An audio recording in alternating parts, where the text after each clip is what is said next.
In order to change an existing paradigm, you do not struggle to try and change the problematic model.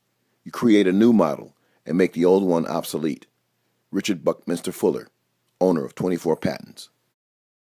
There's time to have a standardized tackling progression all across the board. Right now, tackling is a Heinz 57 approach.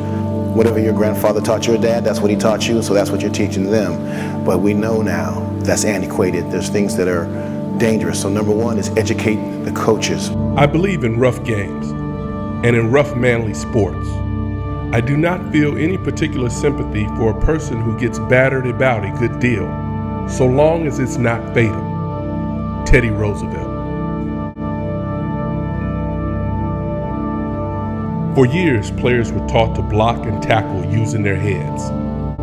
Between 1931 and 2011, 678 high school players died, 2/3 from helmet-to-helmet contact.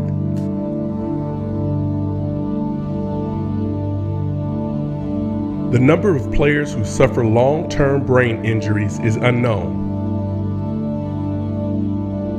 The effects of improper tackling are still being felt today.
The trauma team came out and explained to me what was going on. Said that he had broken his neck. Before the game even started, I was with my girlfriend at the time. I just had this weird feeling that something was going to happen. She was really good to me. Like the first few months this happened, but I guess she got kind of bored and she just didn't want to be confined. We just went our separate ways. There are several people's lives that were affected by that one play. When I was in ICU, I flatlined twice. We almost lost Chris on 3 separate occasions. I went to rehab in Dallas, and I spent 6 months in a rehab facility away from home. I had feeding tubes in my stomach that they would have to feed me through until I relearned how to swallow. I think about the children that are paralyzed, these little boys, and I think about their parents. And I can only imagine the first thought is, I can't die now. I can't die now. Because who's going to look out for him if I'm gone? That's what we're talking about. See, that's optimum hit position. Former player, Coach Bobby Hosea, is leading the movement to teach proper tackling. His approach is now being utilized at all levels of football. Eyes, belt buckle high. The power is being generated by his legs. It's being transferred by his hips. It's being accelerated by his arms. And it's being delivered by his shoulders. Now that's optimum hip position. Now get what you need. Wing. The palms as high as you can. The eye keeps the upper torso straight. Okay, now think. He finds the same position that he had when he's on his feet. Now I want Justin to push off with all his might. There's always a running back coming. That guy closing in. Can he bob his head and expose his crown? So that means he's not in optimum hip position. He wants to feel it. The So he's gonna explode his hips. Keep your hands on your back. Explode your hips to the top of the numbers and get some air and tell me how many fingers. Whoa! Lord have mercy. How many? 2. Do it again. Where does his head go, coach? Did he go to the side? Did he go down? Did he go to the side? It went up. How many years you want to play in the NFL? 15. He wants to play 15 years. Where's your head going to go on every tackle? Up. He said up. Amen. Evidence-based. Evidence-based practice refers to the use of research and scientific studies as a base for determining the best practices in a field. The movement began in the 1990s with a focus on the medical profession.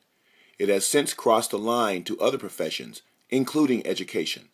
The basic premise of the movement is to provide transparency and to assure the public that techniques and procedures will provide the best possible interventions or treatments. Evidence-based.